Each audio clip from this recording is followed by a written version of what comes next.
নবী সাল্লাল্লাহু আলাইহি সাল্লাম 10 বছর মক্কায় কালেমার দাওয়াত দিয়েছেন। প্রতিদিন মক্কার কাফের কুরাইশরা দিবানিশি বিরোধিতা করছে, জুলুম করছে, নির্যাতন করছে, শারীরিক মানসিক সর্বদিকে নবীর শরীরেও আঘাত করছে, মানসিকভাবে গালি গালাজ মন্দ সন্দ বলতো। নবীজি সাল্লাল্লাহু আলাইহি সাল্লাম কষ্ট পাইতেন, কখনো বলতো পাগল, গণক, জাদুকর ইত্যাদি ইত্যাদি। আল্লাহর নবী সাল্লাল্লাহু আলাইহি সাল্লাম একদিনের জন্য কারো বিরোধিতায়, কারো জুলুমে, নির্যাতনে, শত্রুতায় আল্লাহর নবী তার কালেমার দাওয়াত বন্ধ করে নাই, বন্ধ করে নাই। 10 বছর পরে নবীজির বয়স হয়েছে 50, মানে 40 বছর বয়সে শুরু হয়েছে। তাহলে আরো 10 বছর যদি মানুষকে আল্লাহর দিকে ডাকে তো কয় বছর হইল? 50। আর নবুয়তের বছর কত? 10।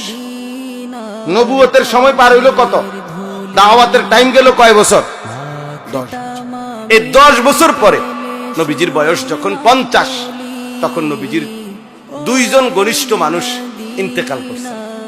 একজন চাচা আবু তালেব, আরেকজন নবীজির স্ত্রী আম্মা জান খাদিজা রাদিয়াল্লাহু তাআলা আনহা।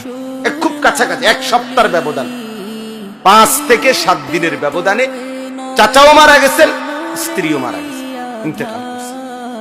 নবী সাল্লাল্লাহু আলাইহি সাল্লামের উপরে মক্কার কাফেররা এই ঘটনার পরে, উনাদের 2 জনের ইন্তেকালের পরে এবার জুলুমের মাত্রা আরো বাড়ায় দিছে।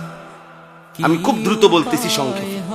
নবী সাল্লাল্লাহু আলাইহি সাল্লাম তখন এই মক্কা ছেড়ে, মক্কা থেকে পার্শ্ববর্তী তায়েফ, এই 10তম বছরের পরে 11তম বছরে নবীজি তায়েফ গেছেন।